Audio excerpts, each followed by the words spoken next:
बुरे लोगों को ही सुख और खुशी क्यों मिलती है और अच्छे लोगों के साथ हमेशा बुरा ही क्यों होता है? इसके पीछे की वजह हम आज एक गौतम बुद्ध की रोचक कहानी के माध्यम से जानेंगे। तो चलिए शुरुआत करते हैं। गौतम बुद्ध ने कहा था कि एक खूंखार जंगली जानवर की तुलना में एक कपटी और दुष्ट मित्र से ज्यादा डरना चाहिए, क्योंकि जानवर तो सिर्फ आपके शरीर को नुकसान पहुंचाता है, लेकिन एक कपटी और धोखेबाज मित्र आपके बुद्धि को नुकसान पहुंचाता है। एक बुरा मित्र ही आपको ऐसी दशा में ला सकता है जहां आपको लगने लगे कि यह दुनिया बहुत बुरी है, अब यहां जीकर भी क्या फायदा है।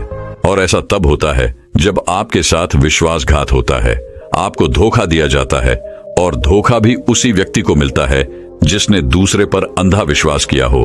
कभी भी हम किसी पर एकदम से भरोसा नहीं करते।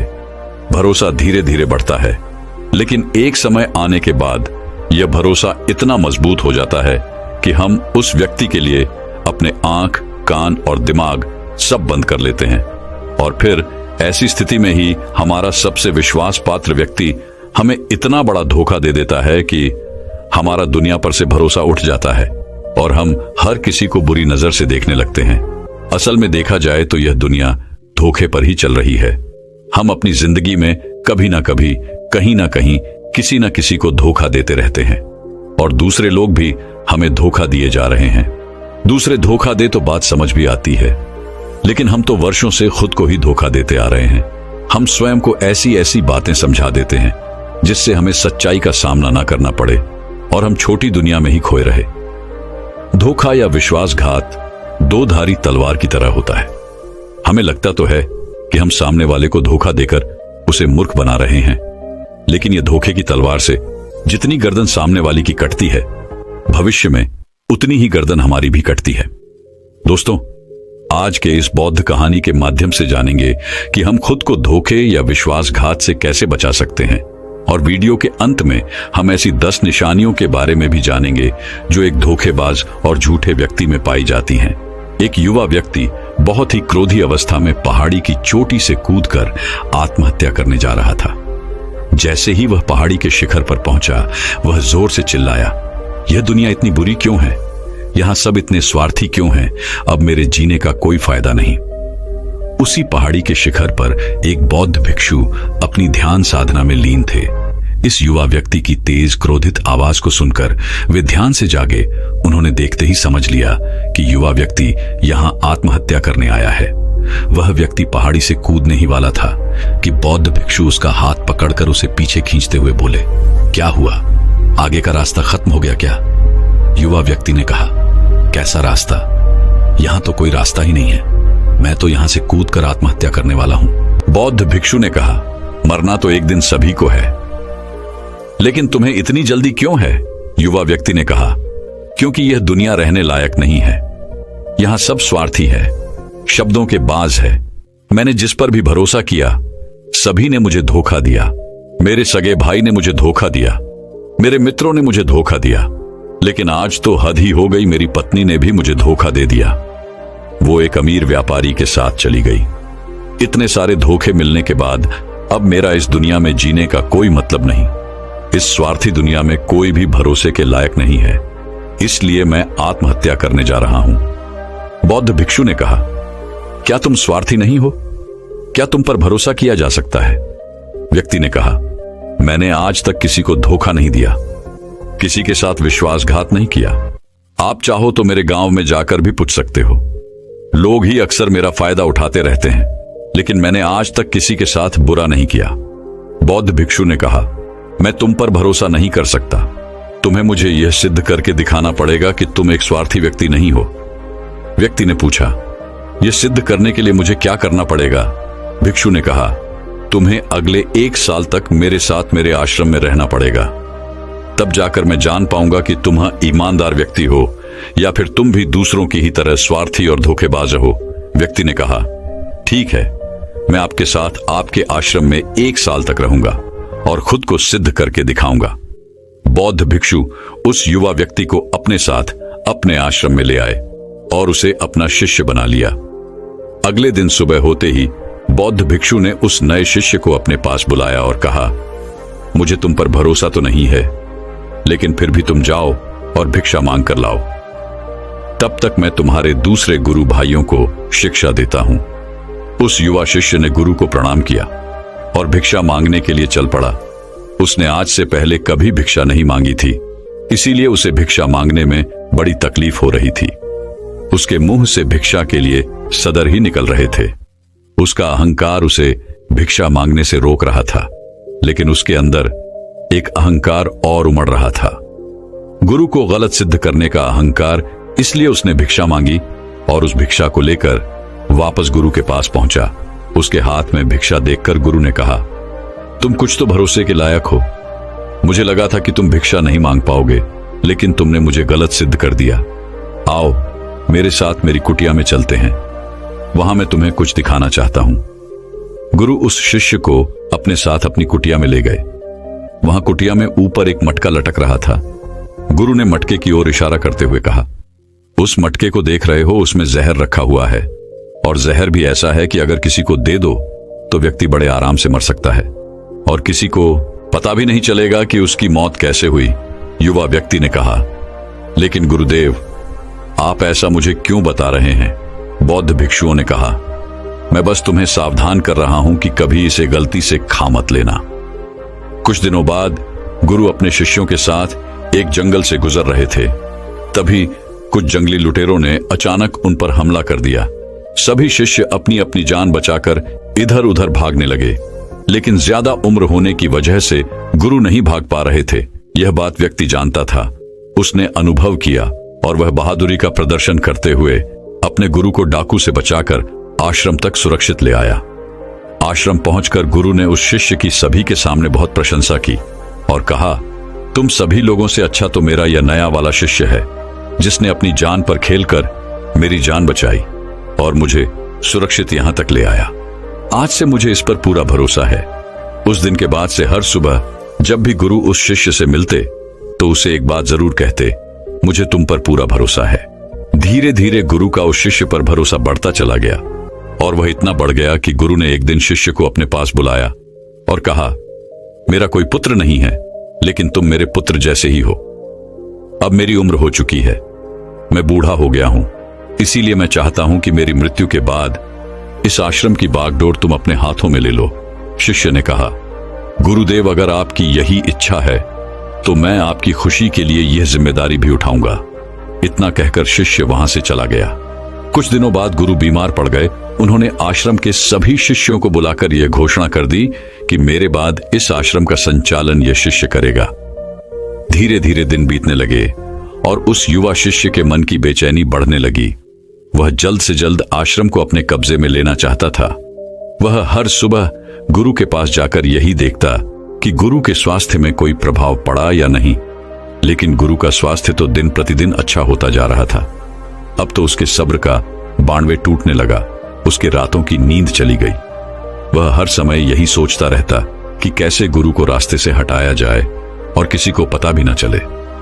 कभी वह सोचता कि गुरु को नदी में धक्का दे देता हूं, लेकिन अगले ही पल उसे ख्याल आया कि गुरु तो अच्छे तैराक हैं, वह तैरकर बाहर आ जाएंगे।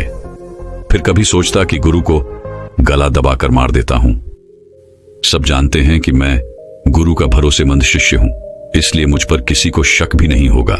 लेकिन फिर मैं सोचता हूं कि अगर थोड़ी सी भी चूक हुई तो इससे बात बिगड़ भी सकती है। मुझे कोई ऐसा तरीका ढूंढना होगा जिसमें गुरु की मौत भी हो जाए और सभी को यही लगे कि यह एक स्वाभाविक मृत्यु थी और भगवान को यही मंजूर था। एक दिन वह युवा शिष्य गुरु के पास उनकी कुटिया में बैठा हुआ था। तभी उसकी नजर ऊपर लटक रहे मटके पर पड़ी। उसे याद आया कि गुरु ने कहा था इसमें जहर है, और जहर भी ऐसा है जिसका किसी को पता नहीं चलता। उसने सोचा कि यही सही रहेगा, यह जहर गुरु को दे देता हूं और किसी को पता भी नहीं चलेगा कि उनकी मृत्यु कैसे हुई। फिर पूरे आश्रम पर सिर्फ मेरा नियंत्रण होगा। अगले दिन उसने चुपके से गुरु की कुटिया से वो जहर चुरा लिया और उसे गुरु के खाने में मिला दिया। गुरु ने वह खाना खा लिया और रात में सोने चले गए। लेकिन जब सुबह हुई तो पूरा आश्रम जाग गया, पर गुरु नहीं जागे। शिष्यों ने गुरु की कुटिया में जाकर देखा तो पता चला कि गुरु की तो मृत्यु हो गई है। जब यह बात उस युवा शिष्यों को पता चली तो वह अंदर ही अंदर बहुत खुश हो गया और आश्रम को अपने नियंत्रण में लेने का काम शुरू कर दिया। उसी आश्रम में गुरु का एक सबसे पुराना रिसिपी था। वह चुपचाप यह सारी घटना देख रहा था। वह अपनी कुटिया में गया और वहां से एक औषधि ले आया और वह औषधि गुरु को पिला दी। थोड़ी ही देर में गुरु की चेतना लौट आई और वह एकदम स्वस्थ होकर बैठ गए। यह सब देखकर उस युवा शिष्य के पैरों तले जमीन खिसक गई। वह बुरी तरह घबरा गया। गुरु ने बाकी के सभी शिष्यों को अपने अपने कामों में वापस भेज दिया और उस युवा शिष्य को अपने पास बुलाकर कहा, क्या तुम अभी भी विश्वास करने के लायक हो? क्या तुमने मुझे धोखा नहीं दिया? क्या तुम स्वार्थी नहीं हो? वो शिष्य गुरु के चरणों में गिर पड़ा और बोला, पता नहीं यह अपराध मुझसे कैसे हो गया। मैंने आज से पहले तो कभी किसी को धोखा नहीं दिया था। लोग ही मुझे धोखा देते आए हैं, लेकिन पता नहीं क्यों और कैसे मैंने आज आपको धोखा दे दिया। गुरु ने कहा, तू मुझे धोखा दे ही नहीं सकता था, क्योंकि मैंने तुम पर कभी भरोसा किया ही नहीं था। मैं किसी भी इंसान पर भरोसा नहीं करता। मैं केवल उसी पर भरोसा करता हूं जो मैं अपनी आंखों से देखता हूं। और मुझे तुम्हारे अंदर लालच दिखाई दे रहा था, और यह लालच भी मैंने ही तुम्हें जानबूझ कर दिया था, क्योंकि कोई भी व्यक्ति केवल 3 कारणों से ही किसी के साथ विश्वासघात करता है। पहला स्वार्थ, दूसरा लालच और तीसरा एक शब्द। उस युवा भिक्षु ने गुरु से पूछा, लेकिन गुरुदेव, मैं खुद को इन स्वार्थ, लालच और ईर्ष्या से कैसे मुक्त रख सकता हूं? गुरु ने कहा, खुद को पढ़ो, खुद को जानो, खुद के भीतर उतरने का प्रयास करो। इंसान के भीतर बड़ी संभावना है।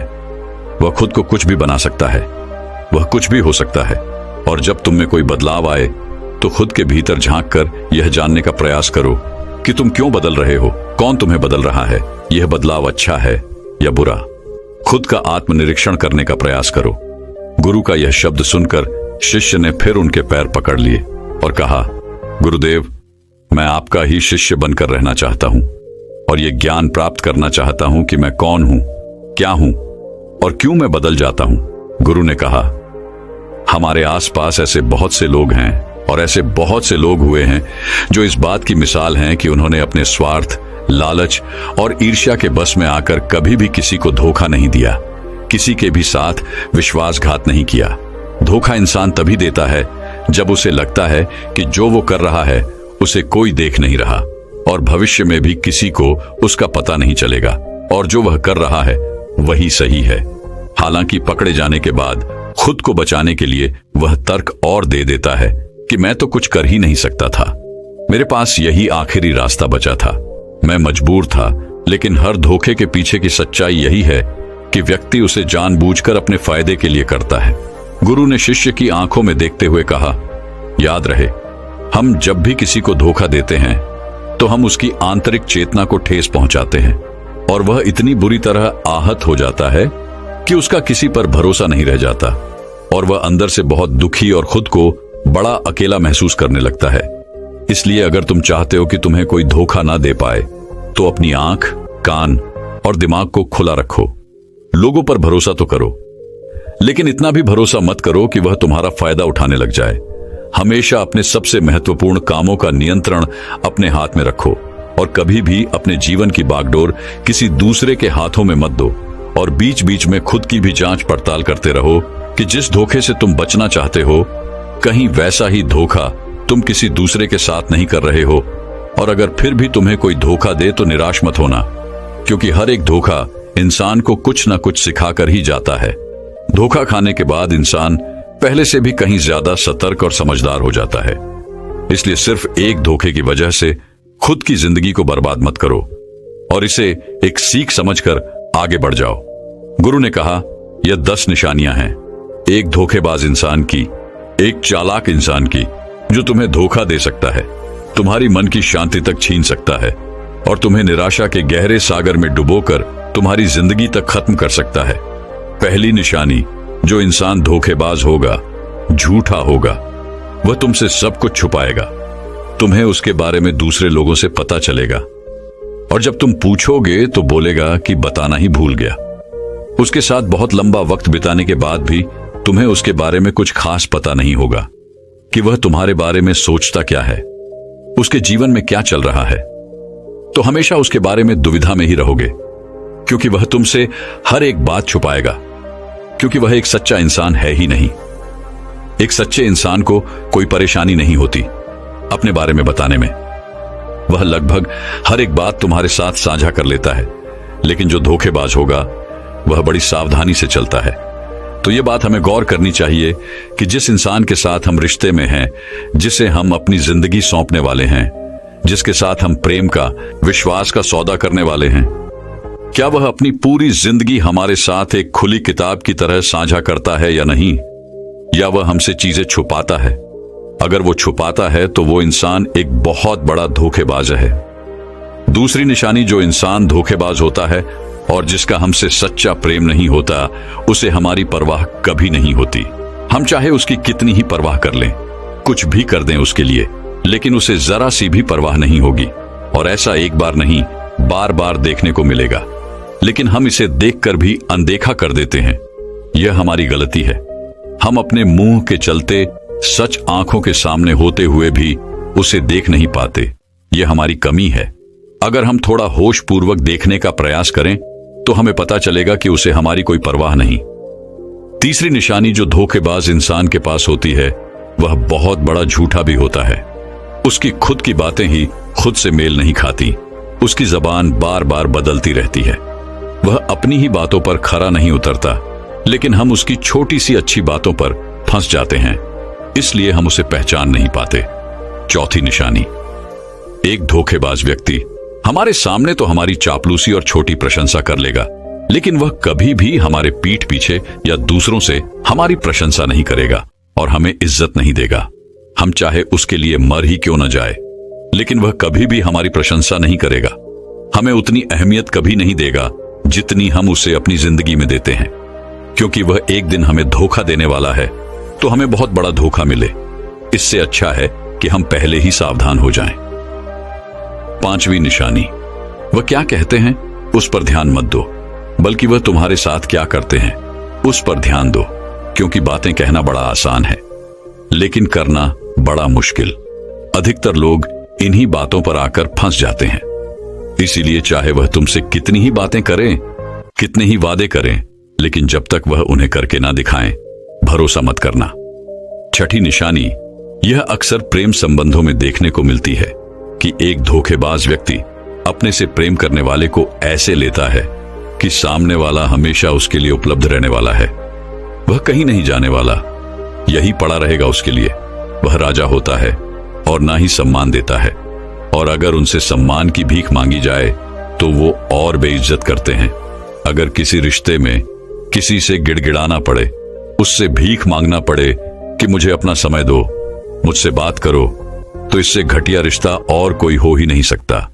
जिसको तुमसे सच्चा प्रेम होगा वो खुद चाहेगा कि उसका ज्यादातर समय तुम्हारे साथ बीते, जिससे तुम्हें समय की भीख मांगनी न पड़े। समझ जाओ कि उसके अंदर तुम्हारे लिए कोई प्रेम नहीं है। सातवीं निशानी, उसके पास हर काम के लिए समय होगा, लेकिन तुम्हारे लिए कभी भी समय नहीं होगा। वह अपनी जिंदगी में तुम्हारे लिए कुछ भी नहीं छोड़ेंगे, लेकिन तुम्हें कभी भी छोड़ देंगे। वह तुमसे बात तभी करेंगे जब उनका मन होगा, ना कि तब जब तुम्हें उनकी जरूरत होगी। वह तुम्हें तो किसी दूसरे इंसान से बदल सकते हैं, लेकिन तुम्हारे लिए कुछ भी नहीं बदलेंगे, ना अपनी आदतें, ना अपना स्वभाव, और ना ही अपना आराम। आठवीं निशानी, वह कभी भी तुम्हारे प्रति समर्पित और प्रतिबद्ध नहीं होंगे कि चाहे कुछ भी हो जाए, हम तुम्हारे साथ हैं। चाहे कैसा भी समय हो, हम तुम्हारे साथ देंगे। वह केवल अपनी शर्तों पर तुम्हारे साथ रहेंगे।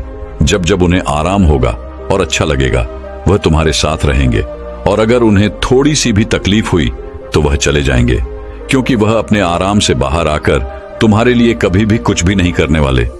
नौवीं निशानी, वह तुम्हें हमेशा दुख पहुंचाते रहेंगे, कभी जानबूझकर तो कभी उन्हें पता भी नहीं चलता कि वह तुम्हें कितना दुख पहुंचा रहे हैं, और तुम्हारे दिल को ठेस पहुंचती रहेगी। जो इंसान तुमसे सच्चा प्रेम करता है, उसके साथ तुम्हें खुशी महसूस होगी। उसके साथ रहने पर तुम्हें ऐसा लगेगा कि जैसे तुम हल्के होकर हवा में उड़ रहे हो, और अगर तुम एक धोखेबाज गलत इंसान के साथ रिश्ते में हो तो तुम्हें सब कुछ भारी भारी और बोझी लगेगा। ऐसा लगेगा जैसे कुछ ठीक नहीं हो रहा।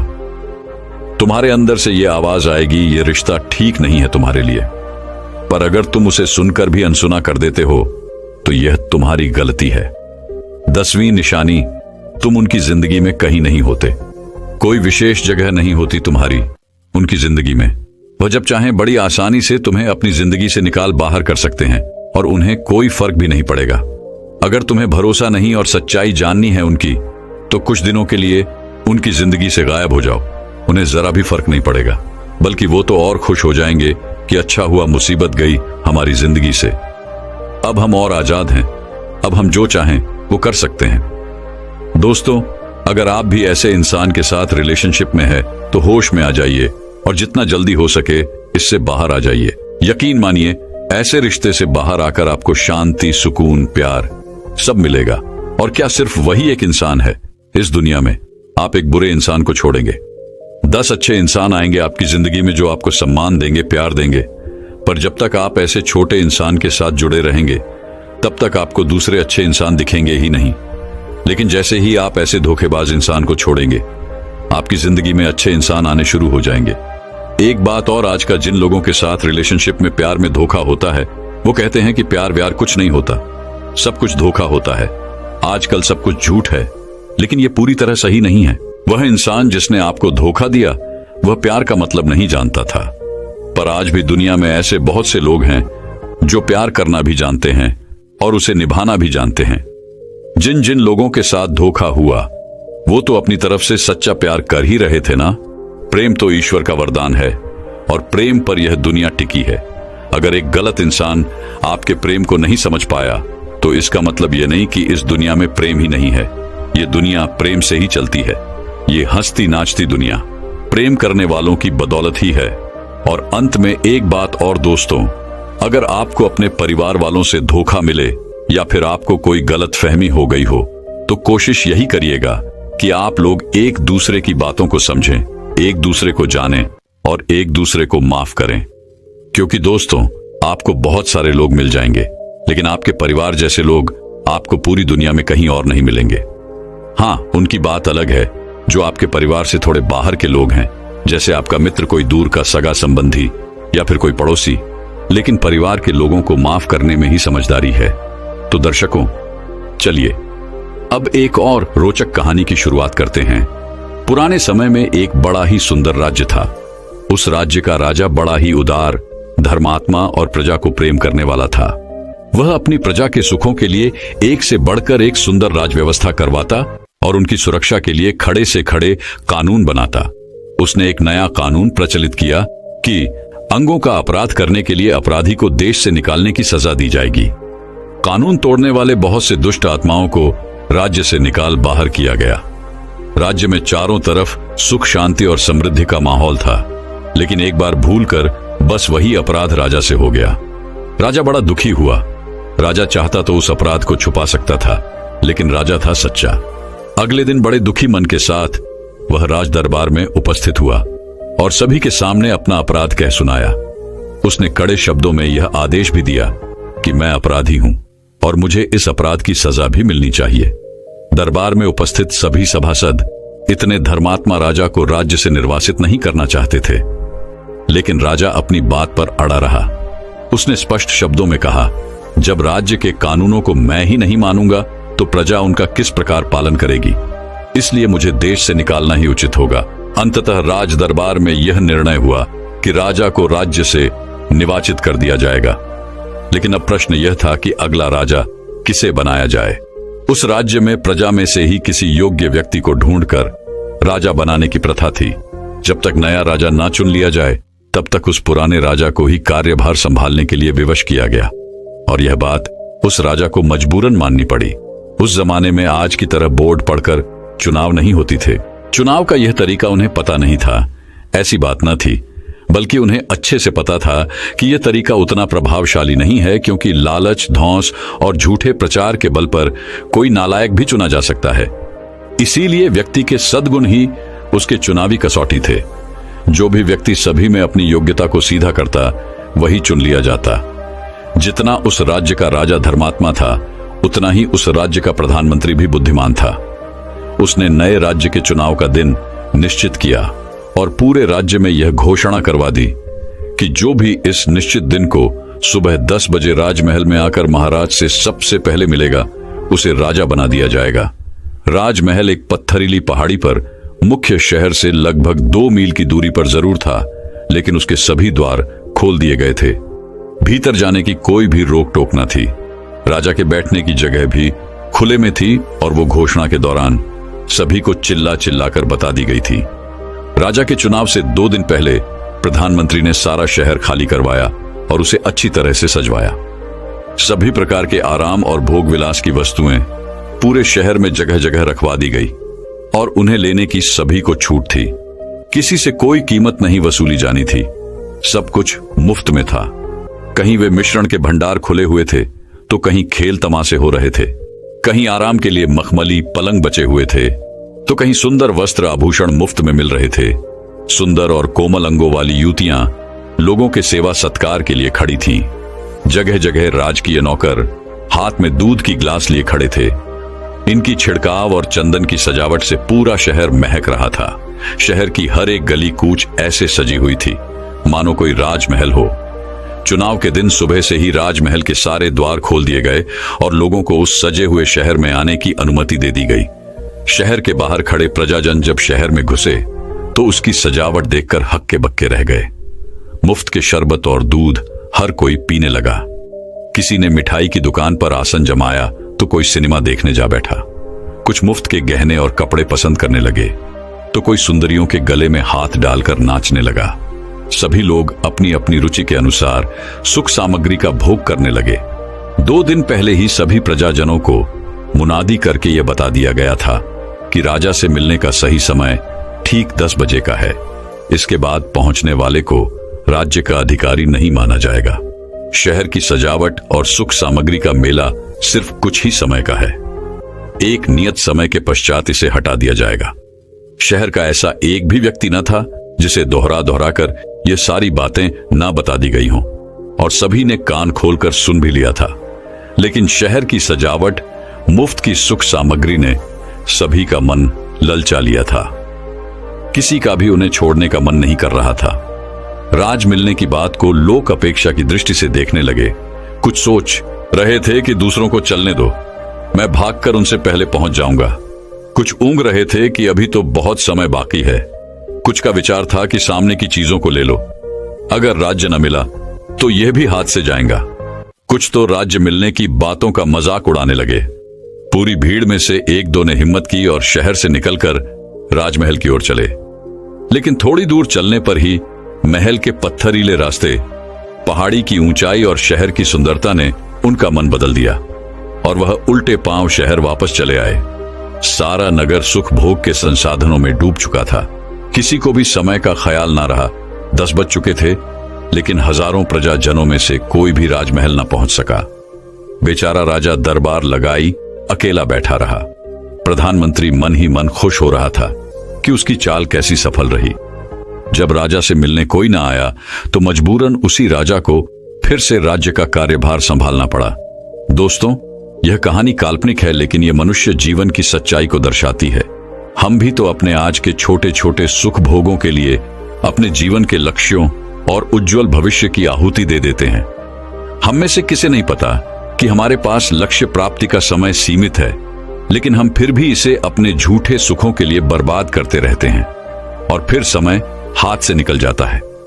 हर विद्यार्थी को पता है कि उसके पास इस परीक्षा को पास करने का एक नियत समय है और फिर ऐसा समय दोबारा नहीं मिलेगा, लेकिन वो फिर भी अपने समय को सिर्फ थोड़ी देर के मजे के लिए गप्पे मारने, YouTube शॉर्ट्स देखने, इंस्टा रील देखने या बेवजह घूमने भागने में बिता देता है। उसे लगता है कि दूसरों को पढ़ने दो।